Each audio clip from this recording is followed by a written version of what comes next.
In previous lecture study किया था हम लोगों ने valency bond theory and limitation of valency bond theory. Valency bond theory explain structures of the coordination compound. Valency bond theory के main postulate क्या थे? सबसे पहले क्या था? नंबर 1, सेंट्रल मेटल आयंस और central metal atom have back-and orbital. Number 2, back-and orbital overlap and form is a high-width orbital. Vacant orbital is a overlap and form is a high-width orbital. Number 3, during the hybridization process 2 is a possibility n-1d inner shell का d orbital participate करता है overlapping process में and formation of inner orbital complex ion or compound. Other name low spin or spin pair complex ion or complex compound. Second possibility क्या थी? Outer shell का ही D orbital overlapping process में participate करे and D. N कौन सा है? Outer shell का डी ऑर्बिटल। कौन सा बनेगा? Outer orbital complex ion or compound. और क्या नाम था इसका? Spin free or high spin complex compound or complex ion. Number 4, neutral or negative ions we have as a electron donor it called ligand. Ligand के पास एक ऐसा orbital होता है जिसके पास क्या होगा? इलेक्ट्रॉन पेयर होगा। Number 5, hybrid orbital of central metal ions or atom. जो ज्योमेट्री का फॉर्मेशन होगा उस ज्योमेट्री में सेंट्रल मेटल कहां रहता है? मेटल आयंस सेंटर में रहते हैं। Central metal ions, central metal ions और लिगैंड का वह ऑर्बिटल जिसके पास इलेक्ट्रॉन्स पेयर है। Vacant orbital of central metal ions overlap with orbital which possess of electrons pair and form is a bond. Number 6, hybrid orbital oriented in a space and give the shape or geometry of complex compound or complex ion. Limitation क्या निकली थी? Valency bond theory ये तो समझा देती है इसकी geometry ऐसी होना चाहिए। Number 1, coordination number. Coordination number का मीन्स क्या था? अरे भाई कोई सेंट्रल मेटल आयंस जितने इलेक्ट्रॉन्स पेयर को एक्सेप्ट करता है उस नंबर को क्या कहते हैं? Coordination number. जैसे था CONH3 का होल 6 तो कितना होगा? 6 होगा। एक क्या था? NiCl का होल 4 तो आपका NiCl4 और NiCN का होल 4 तो कोऑर्डिनेशन नंबर कितनी थी वहां पर? 4 थी। तो कोऑर्डिनेशन नंबर 4 है तो कंपाउंड कैसा होगा? टेट्राहेड्रल और स्क्वायर प्लेनर। ये नहीं समझा पाता। ये क्या देता है? ओनली क्वालिटेटिव एनालिसिस देता है। नंबर 3, किसी कॉम्प्लेक्स आयन की मैग्नेटिक प्रॉपर्टीज को एक्सप्लेन नहीं करता है। नेक्स्ट लिमिटेशन क्या है? अरे कॉम्प्लेक्स कंपाउंड का जो स्पेक्ट्रम मिलेगा उसको भी एक्सप्लेन नहीं करता है। कॉम्प्लेक्स कंपाउंड की थर्मल एंड काइनेटिक स्टेबिलिटी को भी एक्सप्लेन नहीं करता है। आपके पास कुछ एग्जाम्पल थे। कौन से एग्जाम्पल था? FeCN होल 6 4 नेगेटिव चार्ज और एक एग्जाम्पल लिखा था हमने FeH2O whole 6 coordination entity carry is a 3 positive charge.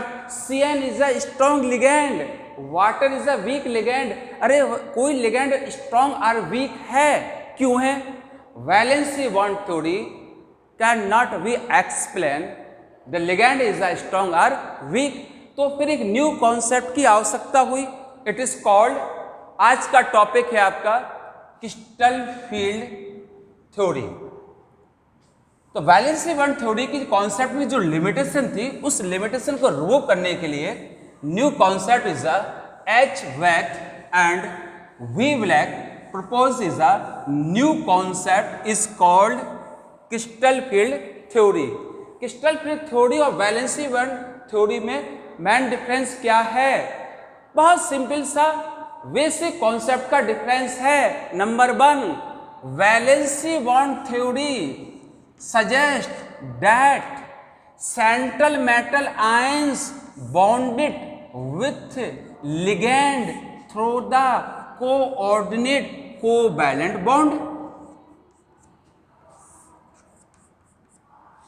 FeCN का whole 6 carry is a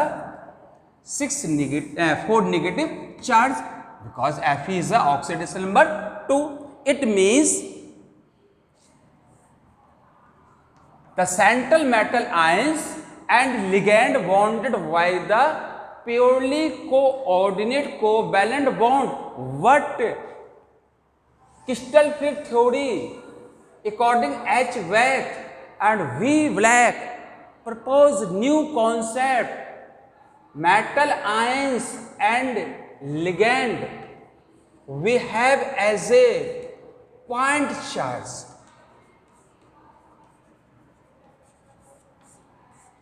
Metal ions is a positively charged and ligand we have as a point charge, and here is the interactions just like two ion interactions, and both is a bonded by the electrostatic attractions force. This is a basic difference between valency bond theory and crystal field theory. Valency bond theory based on ligand bonded with central metal ions through the coordinate covalent bond. What according crystal field theory, ligand behave as a point charge. It interact with central metal ions just like two ion interactions and is called electrostatic attraction force between central metal ions and point charge. Point charge means ligand. Next point is, अब आपके मन में आ रहा होगा भाई ये क्या चल रहा है, ये लिगैंड निगेटिव चार्ज होते हैं, ये तो आपको मालूम है। कौन से थे? क्लोराइड Cn नेगेटिव, जो स्टडी किया था उसकी बात करते हैं। And some is a neutral Fe divalent we have as a central metal ions, and Cl negative Cn negative we have as a ligand. But some molecules is a neutral NH3. Next is a water. What in case of NH3 dipole moment, nitrogen carry is a slight negative charge, hydrogen carry is a slight positive charge. It means ammonia is a neutral molecules. What it have is a two pole, negative and positive pole. It is called dipole molecules. Next example is water. Oxygen is a negatively charged, hydrogen is a positively charged, then water is also behave as a dipole molecules. तो यहाँ कौन सा interactions होगा? आप किसको लाते हैं? Fe trivalent example थे ना, FeH2O whole 6 and this coordination entity carry is a 3 positive charge, FeH2O whole 6. This molecules is a ligand is a water. In case of here, water is behave as a ligand. FeH2O का whole 6 coordination entity पर 3+ का charge है। Fe oxidation number 3 central metal ions होगा। जब water इसके पास आएगा तो water जब लिगैंड इसके पास आएगा तो इस प्रकार से ओरिएंटेड हो जाएगा कि ऑक्सीजन का negative charge central metal ions के पॉजिटिव चार्ज से इंटरेक्ट करेगा। तो जो इंटरेक्शंस होगा वो कौन सा होगा? Ion dipole interactions between central metal ions and ligand water molecules, यानी central metal ions Fe trivalent water के ऑक्सीजन निगेटिव पोल से इंटरेक्ट करेगा। इसका मीन्स है कि ligand is we have as a point charge. Valency bond theory and crystal field theory का basic concept हमें लगता है क्लियर हो गया होगा। Valency bond theory depend on coordinate covalent bond nature and crystal field theory explain the interactions between central metal ions and ligand ion interactions, electrostatic attraction force are ion dipole interactions between central metal ions and ligand। अब आते हैं कि second था ligand is two type, one is a strong and next is a weak।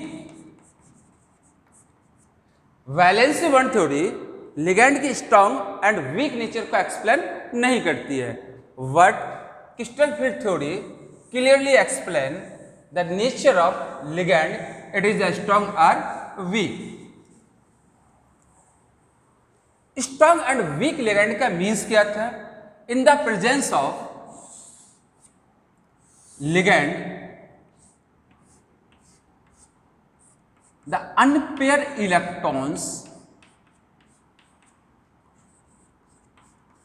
is paired। अभी आपके 3D atomic orbital में 5 electrons unpair हैं।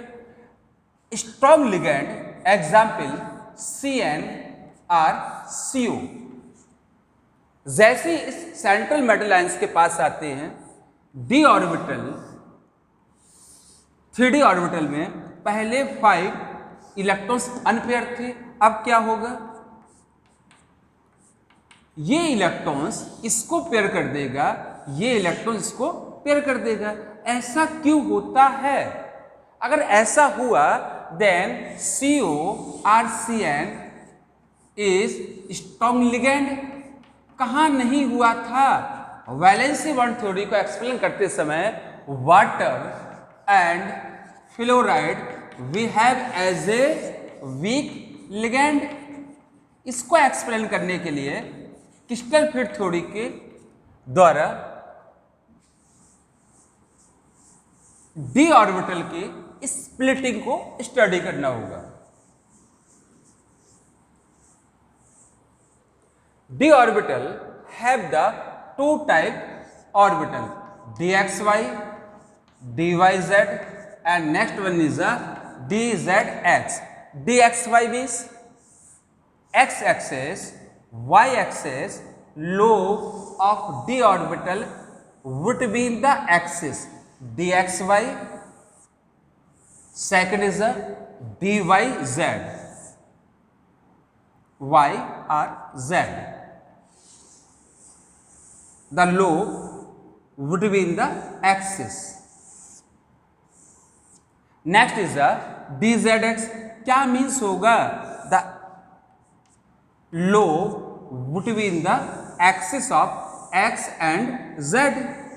यानी d ऑर्बिटल में पहला सेट ऐसा है जहां पर lobe would be in the axis है, dxy, dyz and dzx। Second,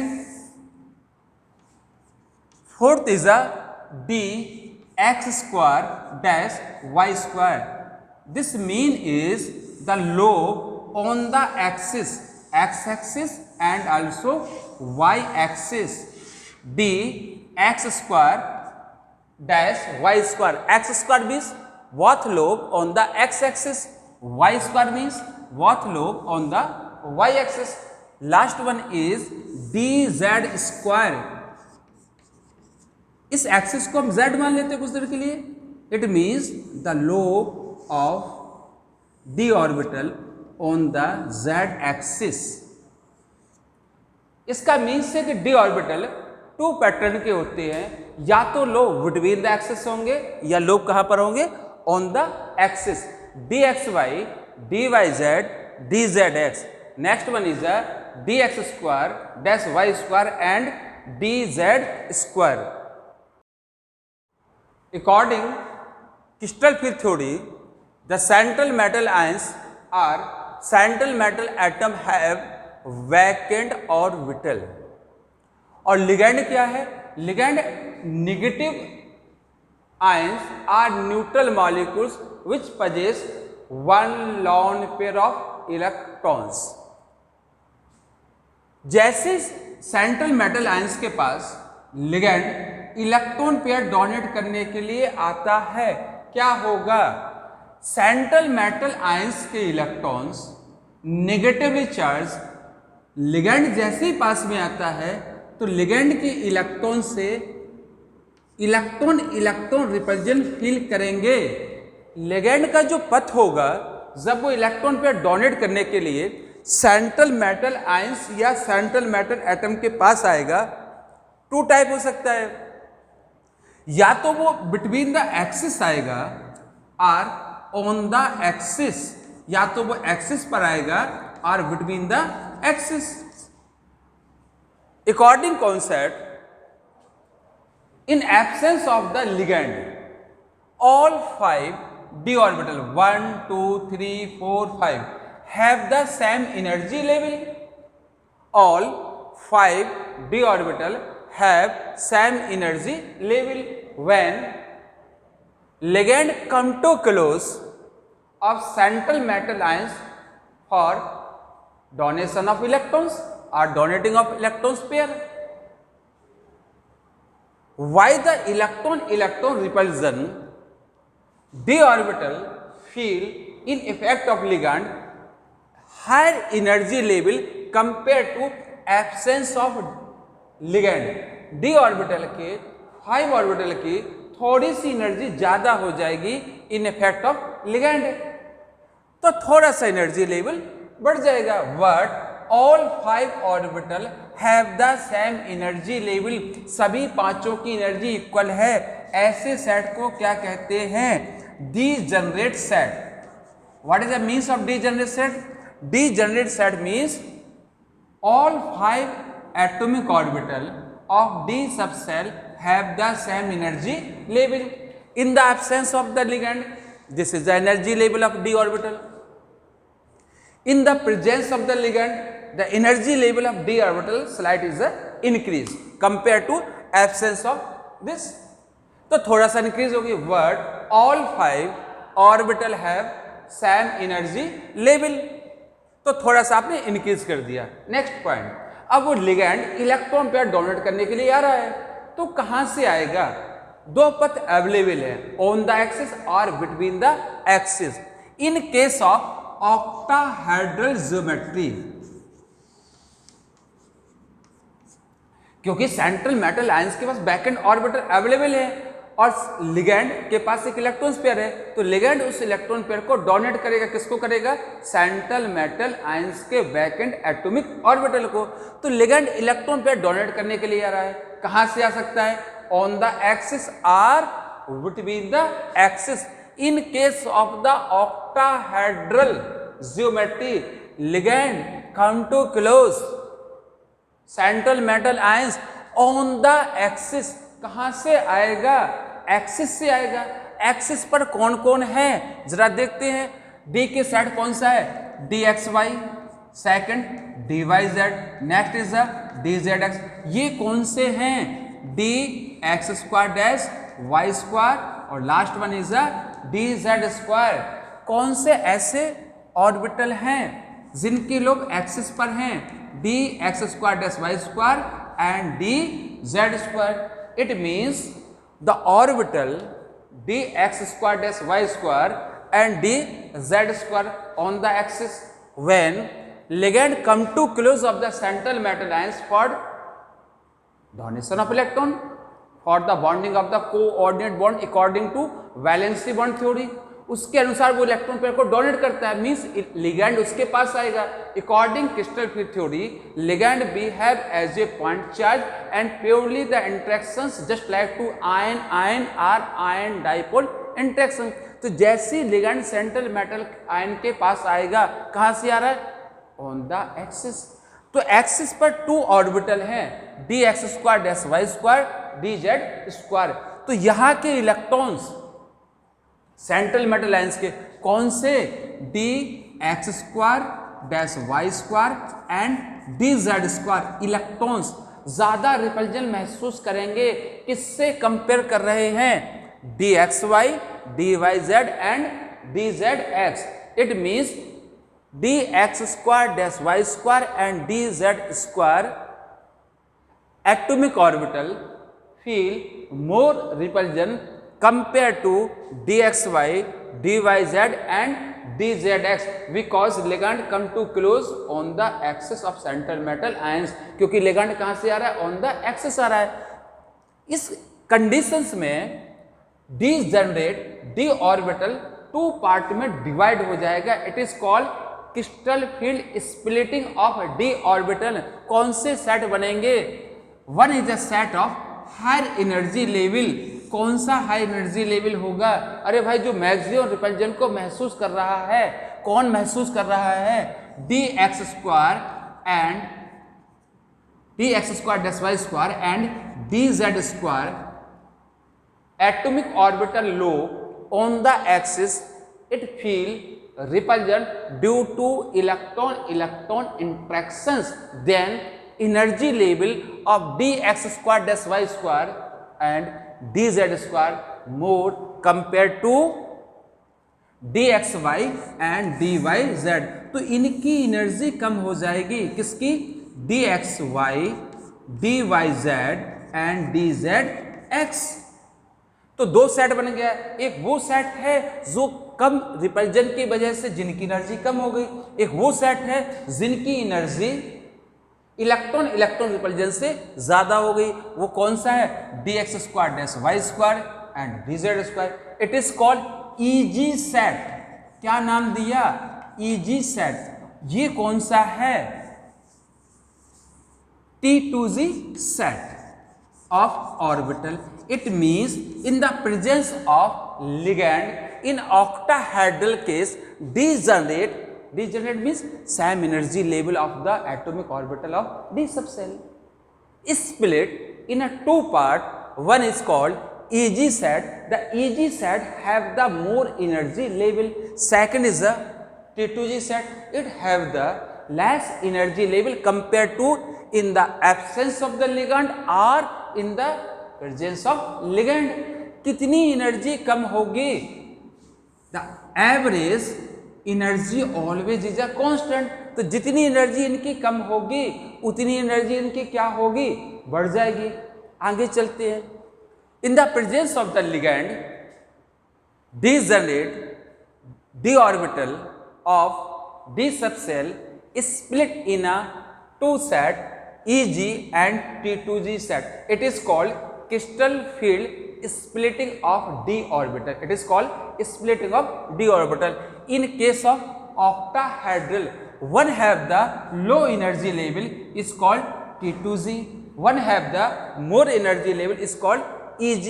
The difference of energy level, इनके बीच में जो difference है, it called crystal field splitting energy and represent by the delta. Delta is represent crystal field splitting energy. कौन सा case है? Octahedral है। तो हम नीचे क्या लिख देंगे? O। Delta O represent crystal field splitting energy. फिर लास्ट में सुन लीजिए, that is the degenerate of d orbital have the same energy level in the absence of ligand. When ligand come to close आ रहा है, then all 5 d orbital feel is a slight more energy, then energy level slight is a increase. When ligand come to close to central metal ions for कौन सा? Ion ionic और ion dipole interactions, then when ligand come to close on the axis, then dx square dash y square dz square field is a more repulsion compared to dxy dyz and dzx. Then dx square dash y square and dz square energy level is a higher compared to dxy dyz and dzx. Then automatically d orbital is split in a two set T2G and EG. This is called crystal field splitting of d orbital in octahedral case. The difference between the energy level T2G and EG is called crystal field splitting energy represented by the delta O. अब आगे चलते हैं. If configuration of 1 means D1, अगर मान के चलते हैं एक ही इलेक्ट्रॉन्स है D1, तो एक इलेक्ट्रॉन्स यहाँ होगा in the absence of the ligand field, in the presence of the ligand field means वहाँ पर इलेक्ट्रोस्टैटिक अट्रैक्शन आ गया, थोड़ा स्लाइट एनर्जी होगी. After when d orbital split in a two set T2G and EG, T2G is low energy level. In class 11 previous classes, one is the above principle, second is the Hund, third is the Pauli exclusion law. What is according above principle, the electrons enter low energy level to high energy level. T2G is low energy level, EG is the higher energy level. Then electrons enter in a T2G, electrons 1. तो D1 का configuration क्या होगा after the splitting of d orbital T2G1? थोड़ा आगे चलते हैं. If the electrons is 2 D2 in the presence of the ligand, the sum energy is a feel more compared to absence D2. In the presence of complete ligand, ion or ion dipole interactions, d orbital is split in a two set T2G and EG. T2G have the low energy level, तो second electron कहाँ जाएगा? यहाँ जाएगा. That is called D2 को क्या बोलेंगे? T2G2. अगर मान के चलते हैं the configuration is D3 1 2 3 in the absence of the ligand, in the presence of the ligand it feel the repulsion, then energy level slight is increase. What 5 orbital have the same energy level, and here is the in the absence of the ligand, this is the presence of the ligand. When ligand come to close of the center metal lines, ion dipole interactions and d orbital split in a two set, one is called T2G, second is EG. T2G is a low energy level, then third electrons also enter in a T2G, then D3 to T2G3. यानी सभी electrons कहाँ जा रहे हैं? T2G में जा रहे हैं. Next is if the configuration is D4 1 2 3 4 in the presence of ligand, when ligand come to close of the d orbital, d split in a two set, one is called T2G, second is EG. अब वो electrons कहाँ जाएगा? 3 electrons तो हो गए. According Hund क्या था? The electrons fill in atomic orbital of same energy level. First is the unpaired form. When all orbital of subcell fill unpaired form, then pairing is a start. अब जो fourth electron आ रहा है वो कहाँ जाएगा? T2G में जाएगा. यहाँ तो देखो क्या है, 1 2 3 4 अनपेयर्ड है, 1 2 3 4 अनपेयर्ड है. अब वो फोर्थ इलेक्ट्रॉन्स कहाँ जाएगा? T2 में जाएगा या EG में जाएगा? अब थोड़े से कॉन्सेप्ट को आगे चलते हैं. ऐसा क्यों होता है कि इलेक्ट्रॉन सबसे पहले अनपेयर फॉर्म में फिल होते हैं? याद आया P3. ऐसा क्यों नहीं हुआ 2 और 1 हो गया? Because when the pairing is start, जब इलेक्ट्रॉन्स की पेयरिंग करेंगे, P3 को हम किस में चेंज करना चाहते हैं बेटा? मान लेते P4 में. तब क्या होगा? The 1 electrons enter in Px Py और Pz, क्योंकि P3 को किस में चेंज कर रहे हैं हम लोग? P4 में. क्या होगा? तो 1 electrons when inter in half filled p orbital, half field क्यों कह रहे? क्योंकि सब में एक इलेक्ट्रॉन्स है। When one incoming electrons fill in a unpaired fill p orbital, then required is some energy because both electrons carries a negative charge, they are repelled to each other. दोनों electron पे negative charge हैं, वो एक दूसरे को repel करेंगे। Both electron carries a negative charge, they are repelled to each other, वो दोनों एक दूसरे को रिपेल करेंगे। तो लेकिन हमें तो इलेक्ट्रॉन्स को इंटर कराना है, there required is some energy. जैसे एनर्जी सप्लाई करेंगे the electrons enter in a p orbital at pair of unpaired electrons, वो उस अनपेयर्ड इलेक्ट्रॉन्स को पेयर कर देगा। p3 किस में चेंज हुआ? p4 में। आपने क्या दिया? Donate of the some energy. What is the name of this energy? इस एनर्जी का नाम क्या होगा? That is energy is called pairing energy. क्या नाम दे दिया हमने इसको? Pairing energy. Pairing energy means the required is a slight energy for the incoming electrons for pairing of the unpaired electrons. उस अनपेयर्ड इलेक्ट्रॉन्स को पेयर करने के लिए थोड़ी सी एनर्जी दी, is called pairing energy. Next point बोले, हाँ, two type energy, one is a crystal field splitting energy, second is a pairing energy. अब हमने माना कि in the presence of the ligand D orbital split in a two side, one is called T2G, second is Eg। अरे भाई ligand आया, उसने D orbital को split कर दिया, one is T2G, second is Eg। अब वो इलेक्ट्रॉन्स कहाँ जाएगा? दो एनर्जी है, one is called crystal field splitting energy, second is a pairing energy. Case number 1, अगर ये मान के चलें डेल्टा ओ क्या है? Crystal field splitting energy more than to pairing energy. क्या है? Crystal field splitting energy in octahedral case more than to pairing energy. कौन कम है? पैरिंग एनर्जी कम है। कौन ज्यादा है? क्रिस्टल फील्ड स्प्लिटिंग एनर्जी है। इसका मीन्स है स्प्लिटिंग बहुत ज्यादा हुई है। T2G नीचे और Eg कहाँ बेटा? ऊपर है, बहुत ज्यादा डिफरेंस है। अब वो इलेक्ट्रॉन्स ऊपर नहीं जाना चाहता। क्यों नहीं जाना चाहता है? क्योंकि उतनी एनर्जी उसके पास है ही नहीं है कि वो कहाँ जाके फिलअप कर दे Eg में। तो क्या होगा? किसका अमाउंट कम है? पैरिंग एनर्जी का। Then the fourth electrons enter in T2G 4 Eg0। क्या होगा? D4 configuration is T2G4 Eg0। ये कब हुआ?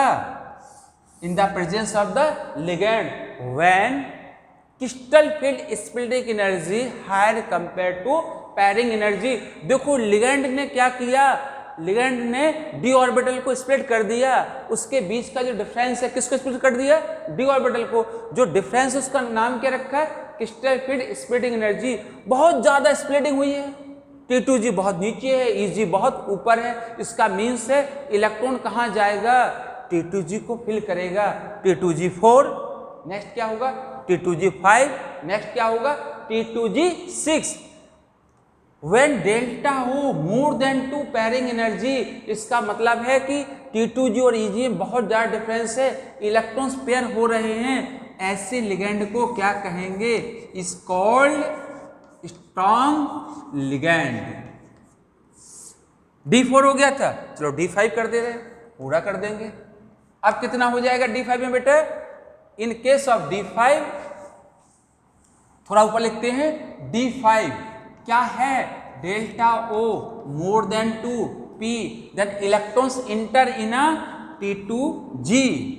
क्या हो जाएगा? Configuration is T2G5 Eg0। अगला देखते हैं, अब कितना कर दें? 6 कर दें। चलिए 6 हो गया, 5 1 6 हो गया। इलेक्ट्रॉन्स कहाँ जाएगा? The crystal field splitting energy more than to pairing energy, it means ligand is a strong, क्योंकि डिफरेंस बहुत ज्यादा है। किसका? डेल्टा O का। और हम क्रिस्टल फील्ड स्प्लिटिंग एनर्जी को कैसे कैलकुलेट करते हैं, नेक्स्ट लेक्चर में देखिएगा। कैसे स्प्लिटिंग कर देंगे? बहुत आसानी से स्प्लिटिंग करेंगे। और किसको कैलकुलेट करेंगे? What is the difference between the T2G and Eg set energy level. Crystal field splitting energy की वैल्यू कितनी है ऑक्टाहेड्रल केस में, इन अ नेक्स्ट लेक्चर। अब आगे चलते हैं, T2Z6 कर दिया तो कहाँ पे इलेक्ट्रॉन जाएगा, delta O crystal field splitting energy more than 2 pairing energy, तो इलेक्ट्रॉन्स कहाँ जाएगा, इंटर इन T2Z, तो D6 में कंफिगरेशन क्या होगा, T2Z6 EZ0।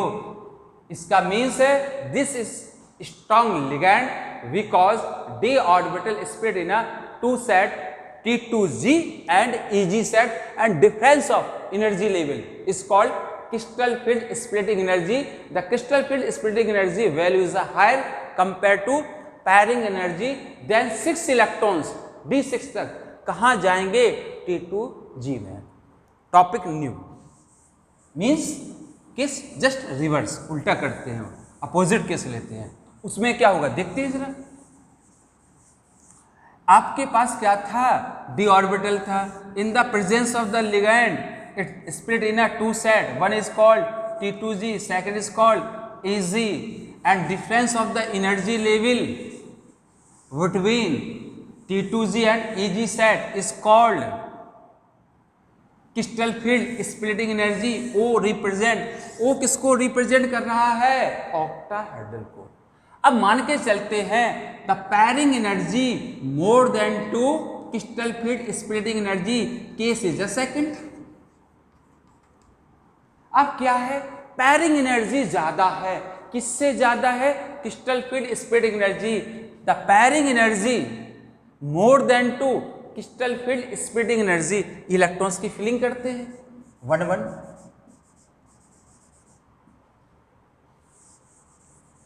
देखते हैं जरा, आपका dxy, dyz, dx² dy² and dz² in the presence of ligand the energy level of it is slight increase.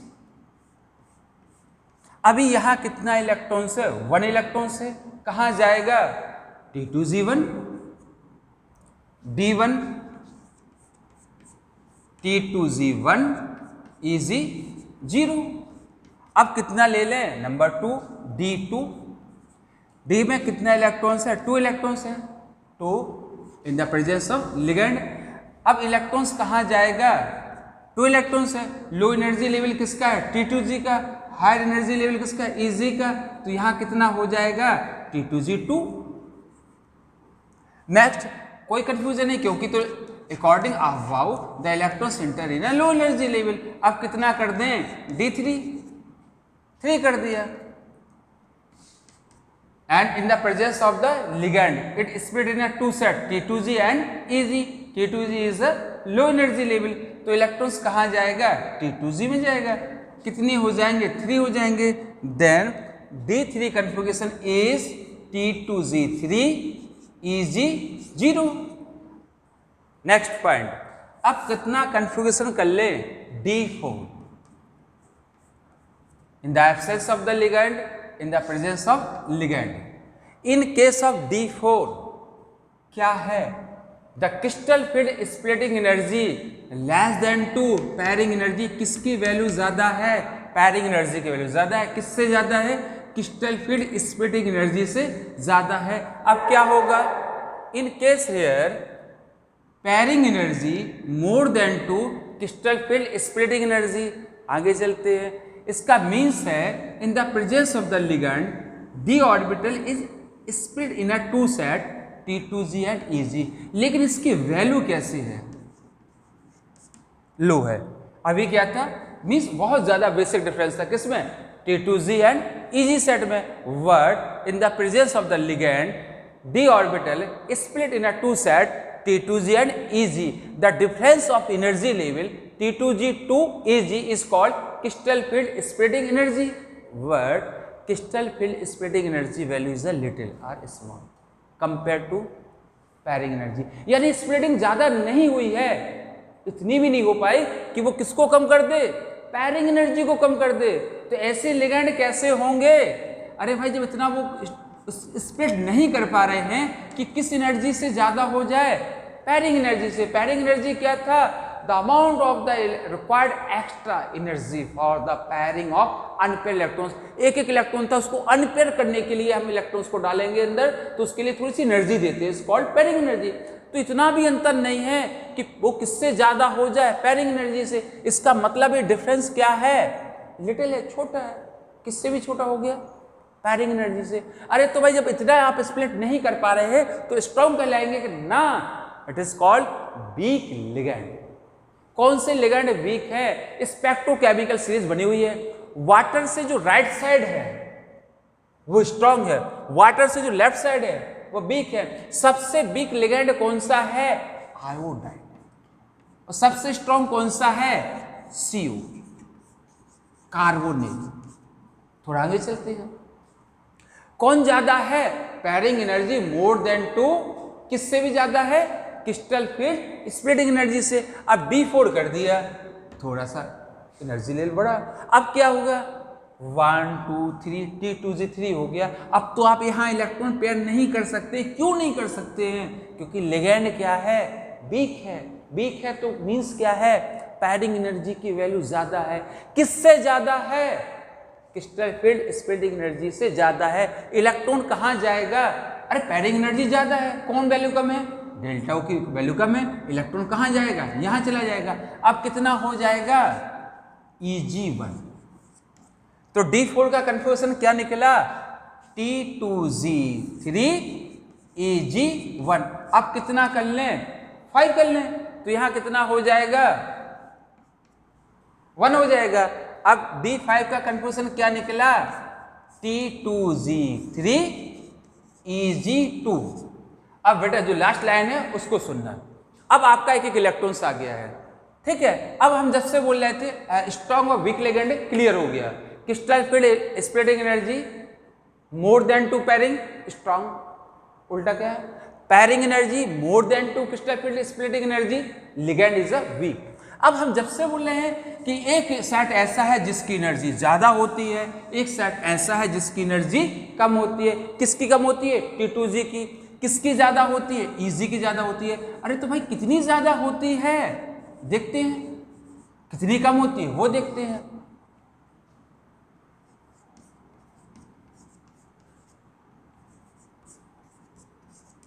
अगर एक इलेक्ट्रॉन्स T2Z में है तो उसकी एनर्जी कितनी होगी, 2/5 डेल्टा O।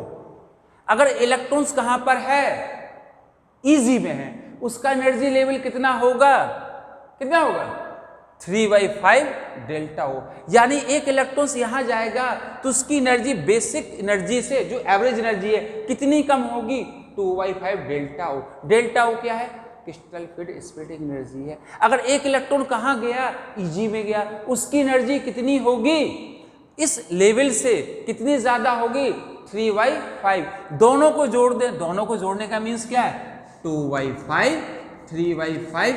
आंसर कितना आएगा, बना जाएगा। इसका मीन्स है if electrons in a T2Z level the energy level less than 2 basic delta O कितना, 2/5। If electrons enter in a Eg level, Eg set, the energy is more than delta O, 3/5। इतनी energy ज्यादा होगी।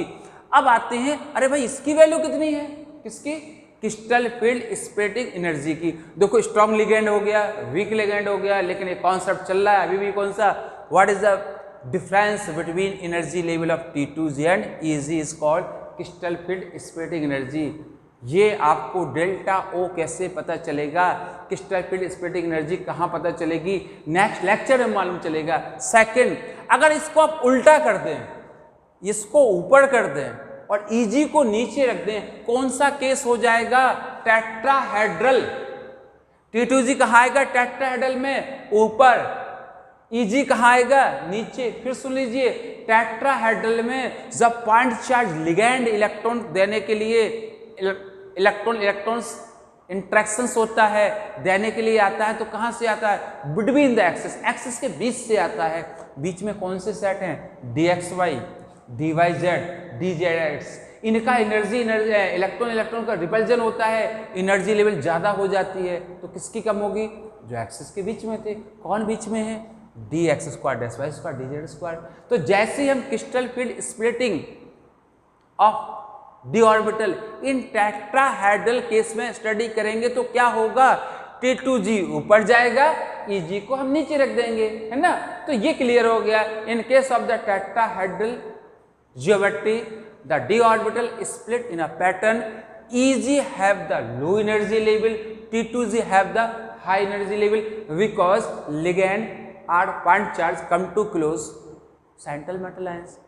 कहाँ से, between the axis, then dxy, dyz, dzx feel more repulsion compared to dx square, dy square and dz square. उस case में crystal field splitting energy को, कौन सा केस चल रहा है, टेट्राहेड्रल केस।